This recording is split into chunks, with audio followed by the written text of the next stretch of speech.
करीना की शादी इंदर से होती है। जब वो ससुराल में आती है तभी वो ये देखकर हैरान हो जाती है कि उसकी विधवा सास मोनिका स्टाइलिश फैंसी ब्रांड्स के छोटे छोटे कपड़े और जूते पहने हुए होती है और एकदम मॉडर्न मिजाज की होती है। What's my name? What's my name? My name is Monica. Monica की जवानी। I'm just sexy for you. मैं तेरे हाथ ना आनी। Oh my God, सासू माँ, मैंने आपको बुझी हुई चिंगारी समझा था, लेकिन आप तो एकदम मॉडर्न पटाखा निकली। यस बहू, और हाँ, मुझे ये गवारों की तरह सासू माँ कहकर मत पुकारो, मुझे मॉम जी कहकर पुकारो। It sounds more sexy, you know? Okay mom ji. बुढ़ापे में इस बुढ़िया की जवानी एकदम ज्वालामुखी की लावा की तरह फट रही है और बाहर निकल रही है। अपने स्वर्गवासी पति की जायदाद पर राज कर रही है ये। और क्या चाहिए इसे? अगले दिन करीना देखती है कि उसकी सास मोनिका बहुत ही छोटे कपड़े पहनकर कहीं जा रही होती है। तभी माँ जी, कहाँ निकली आपकी सवारी? जरा मुझे भी तो बताओ, हॉटनेस की दुकान बनकर किस व्यापारी का दिल लूटने जा रही हो? माइंड योर लैंग्वेज बहू। और तुझे क्या करना है? कल मुही काली बिल्ली की तरह मेरा रास्ता काट रही है। चल हट यहाँ से, मैं क्लब में पार्टी करने जा रही हूँ। ठीक है बाबा, ठीक है। इतना क्यों तिल मिला रही हैं? हाँ, बहू के बारे में तो कोई सास कभी सोचती ही नहीं है। मन करता है दुनिया की सारी सासों का एक साथ ही कत्ल कर डालूं। लेकिन असलियत में मोनिका क्लब में पार्टी करने नहीं बल्कि अपने आशिक से मिलने जाती है। दरअसल करीना की सास मोनिका एक शुगर मॉमी होती है और वो जवान लड़कों को पटाती है और उनके साथ डेट करती है। ये लो बेबी, तुम्हारे लिए ये महंगा परफ्यूम और ये ढेर सारे गिफ्ट लेकर आई हूँ। और हाँ, ये अंडरवियर भी मैंने खास तुम्हारे लिए मंगवाए हैं, ब्रांडेड हैं। इसे पहनकर तुम और भी हॉट एंड सेक्सी लगोगे। वाह, ये सारे गिफ्ट्स भी एकदम हॉट एंड हैपनिंग है, बिल्कुल तुम्हारी तरह जाने मन। Thank you baby.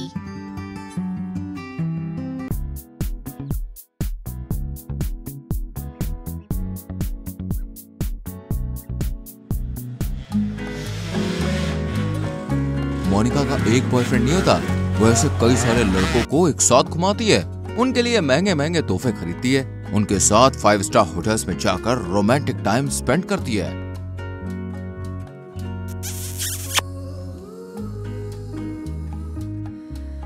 पिया तू अब तो आजा, शोला सामन के आके भुजा जा। Monika, oh my darling। Monika रोजाना एकदम जवान लड़कियों की तरह बन ठन के कहीं ना कहीं जाती रहती है और हर रोज करीना उसे रोकती रहती है। एक दिन ला ला ला ला ला। हद है मॉम जी, जहाँ इस उम्र में बुढ़ी औरतें मंदिर और सत्संग में जाती हैं, आप क्लब्स, पार्टी और ट्रिप्स पर जाती हो। आज कहाँ जाने की फिराक में हो? मोनिका गुस्से से करीना के मुंह पर लात मारती है और करीना दूर जाकर गिरती है। ओई माँ, मॉम जी, आपके अंदर किसी पहलवान चुड़ैल की आत्मा घुस गई है क्या? कितनी जोर से मारा है मुझे। मैंने तुझे इसलिए लात मारी है ताकि तू बार बार मेरी पर्सनल लाइफ में अपनी बदसूरत सी टांग ना अड़ाए, समझी? मोनिका इतना कहकर एटीट्यूड में कमर हिलाते हुए जाती है और करीना गुस्से से आग बबूला हो चुकी थी। अच्छा जी, बहुत तेवर आ गए हैं ना इसमें।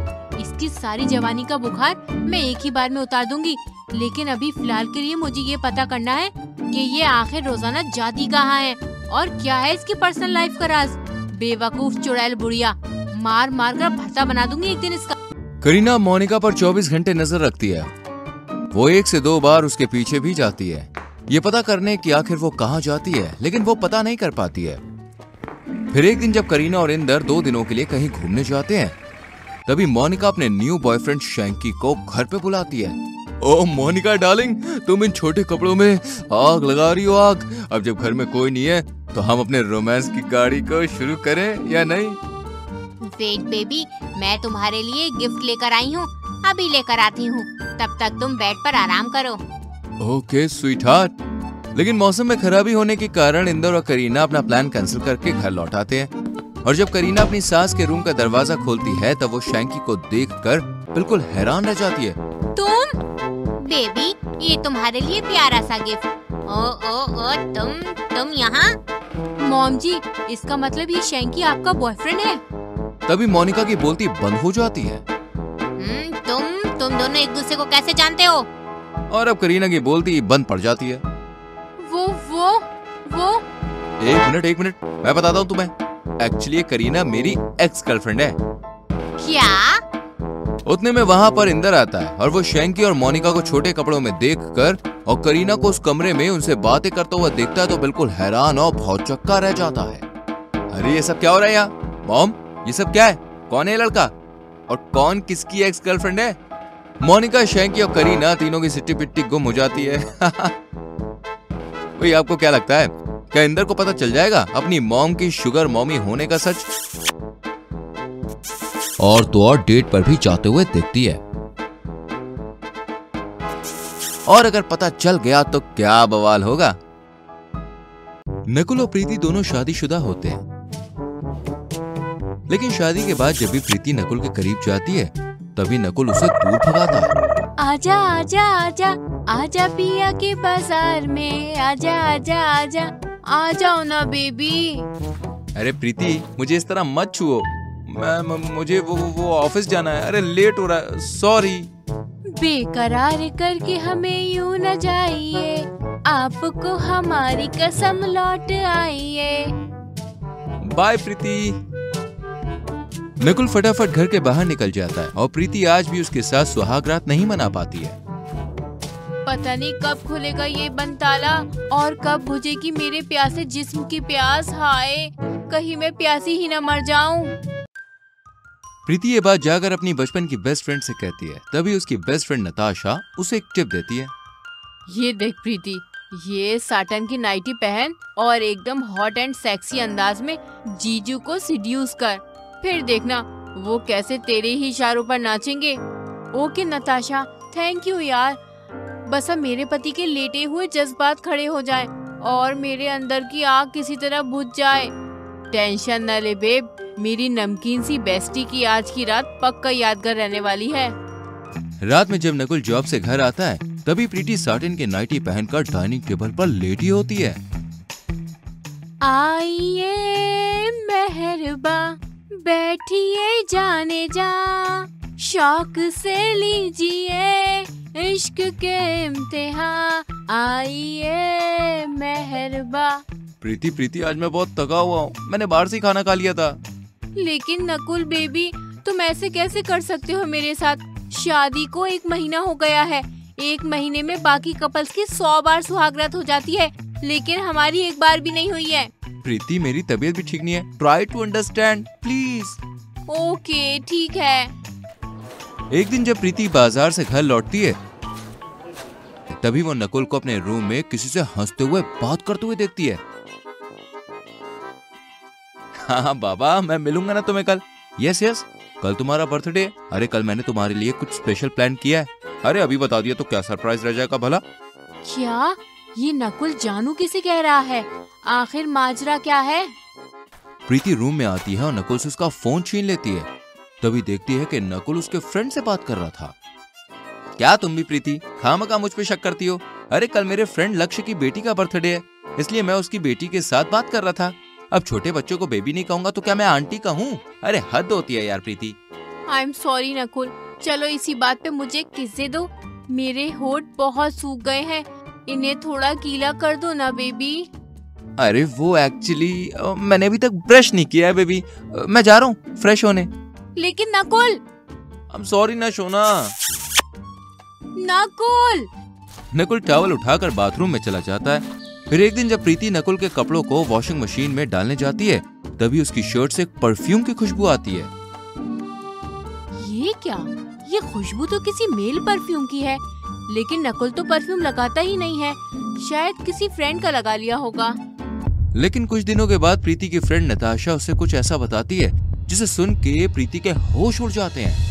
हाँ प्रीति, मैं झूठ नहीं बोल रही हूँ। मैं उस रात अपनी फैमिली के साथ उस होटल में रुकी थी।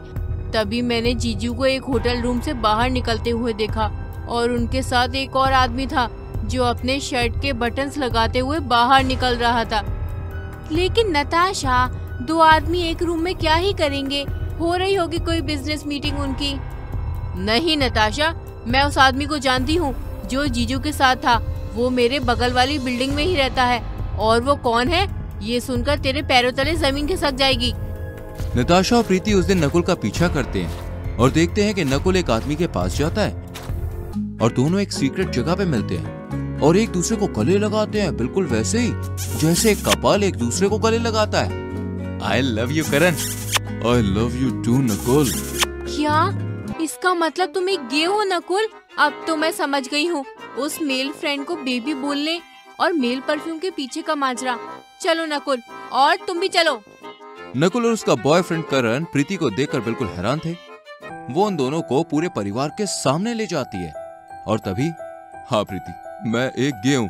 बचपन से ही मुझे लड़कियों की तरह रहना पसंद है और जवान हुआ तो लड़कों पर दिल आने लगा। मैंने कभी किसी को सच्चाई बताई नहीं और ना ही पता चलने दी। मेरी फैमिली ने मुझ पर बहुत प्रेशर डाला शादी के लिए। अरे मैंने उन्हें मना किया था, फिर भी वो नहीं माने और मुझे ना चाहते हुए भी तुमसे शादी करनी पड़ी। सॉरी प्रीति, मैंने तुम्हारी जिंदगी बर्बाद कर दी, लेकिन मैंने जो दुख सहे हैं गे होने के कारण उसका कोई अंदाजा नहीं है। नहीं नकुल, तुम्हें गिल्टी फील करने की कोई जरूरत नहीं है। मैं तुम्हारे दुख को समझ सकती हूँ। तुमने मुझसे ये बात छुपाई क्योंकि तुम मजबूर थे, लेकिन माँ जी, पापा जी, हमें नकुल को एक्सेप्ट करना होगा। गे होना कोई बीमारी या चॉइस नहीं है। ये नकुल जानबूझकर नहीं कर रहा है। अगर नकुल गे है भी तो वो है तो आपका बेटा ही ना। मैं और नकुल एक दूसरे से बहुत प्यार करते हैं आंटी अंकल।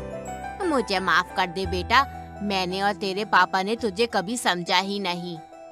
हाँ नकुल, तू चाहे जो भी हो बेटा, तू हमारी जान है, हमारा नकुल है। और तू चाहे बहू लाए या दामाद, तेरे ऊपर हमारा प्यार कभी कम नहीं होगा बेटा। आजा बेटा, गले लग जा। नकुल रोते हुए अपने पिता के गले लग जाता है और इस तरह सब लोग अंत में गे होते हुए भी उसे स्वीकार कर लेते हैं।